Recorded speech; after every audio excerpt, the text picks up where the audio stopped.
How kids turn into informants for the narcissist. Well, the narcissist is going to over spoil the children and try to turn them into an informant, an enabler, and one day perhaps a flying monkey. The process is brutal, psychological, emotional manipulation. At the younger ages, they try.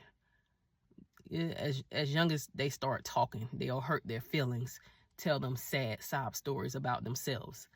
Until they get a little older, they'll keep repeating the sob stories until your kid, it doesn't matter if it's true or not. This is the narcissist version. And what are we taught if you're co-parenting with a narcissist? We're taught not to say anything like about the courts or anything like that. To any adult conversations shouldn't be had with the children, especially about courts, custody, money, all of that stuff. But this is what the narcissist does. They have adult conversations with the kids, which is very sickening. They tell them about child support. I gotta pay your mom child support, so I'm sorry, but I can't do anything fun with you this weekend. And that's done to make the kids feel sorry for the narcissist. They are professional victims, and they love turning anyone that they can into their enabler to feel sorry for them, when they are the ones that started all of their, created all their own problems. They won't tell that part. They'll leave it all out and manipulate people, as many people as they can. And who better to do it than to a child, which is so disturbing. But this is the easiest access a narcissist has, because the courts give, fathers and mothers have rights.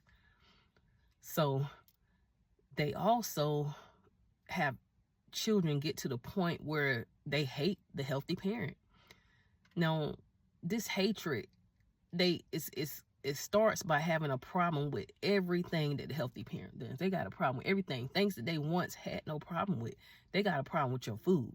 And you are probably the excellent, and I mean an excellent cook, but all of a sudden your kid don't want your food. They'll give you excuses like, oh, I'm not hungry, I'm good,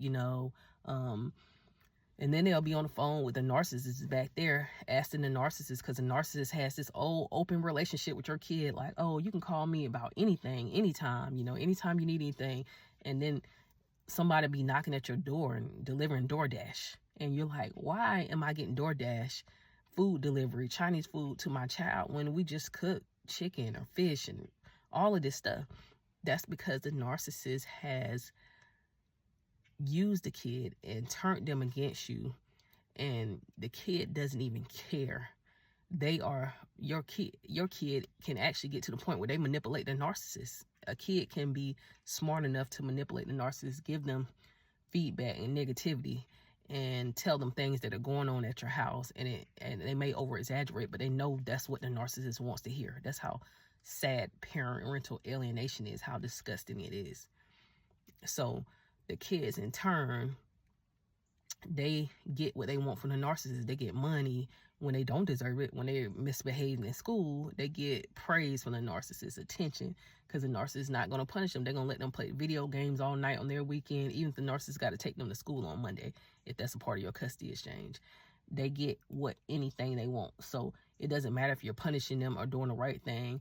They're going to hate you because they don't feel like being punished all of a sudden. They don't understand it. Even if they done something wrong, they don't want to hear, your kid doesn't want to hear what they did wrong. They just don't want to hear it, because they've been overly spoiled by the narcissist and used. And then all of a sudden, at some point, when they become teenagers, you're going to have to do things that you don't want to do.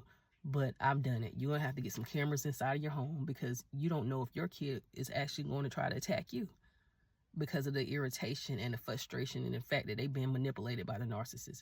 You don't know if your kid is going to go in your room and steal paperwork or legal information for your case against the narcissist. So you're gonna have to lock your doors while you sleep at night. It's sad. It really is sad that narcissists do that. But this is why everybody is sick and tired of narcissists. It's a long, disturbing, emotional, very painful game. And kids will be used in the process. Sad that the legal system doesn't open up their mindset and accept some of these that they won't accept and understand narcissism. They need to understand it. They need to be educated on it. They need to accept it in the legal system so they can understand that these individuals are not healthy parents, what they do to their kids. So by turning their kids into informants, your kid won't tell you nothing about a narcissist house that's going on over there, but good things. They'll probably say, yeah, we had a good weekend.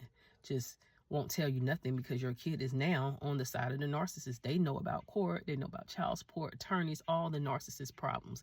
And they haven't even got your side because you can't tell them because the court's told you not to do that. So it's so unfair. It's so unbalanced. But they will tell the narcissist everything that's going on at your house. So be careful, guys. Once your kids get older, be careful. Kids will know way too much. Keep them in therapy as much as you can because the therapist will, long-term therapy, they'll be able to get your kids to understand their behaviors, how it's affecting other people, how their behaviors affect their teachers. Like it hurts their teachers that they're taught to them this way, or that they don't listen in their classroom, that their grades are sliding. It hurts mom, you, that they're talking to you this way, disrespecting you, disrespecting stepdad, all of these things. So hopefully your kids will adjust and be successful in therapy. But if not, then you've done the best you can. It's not your fault.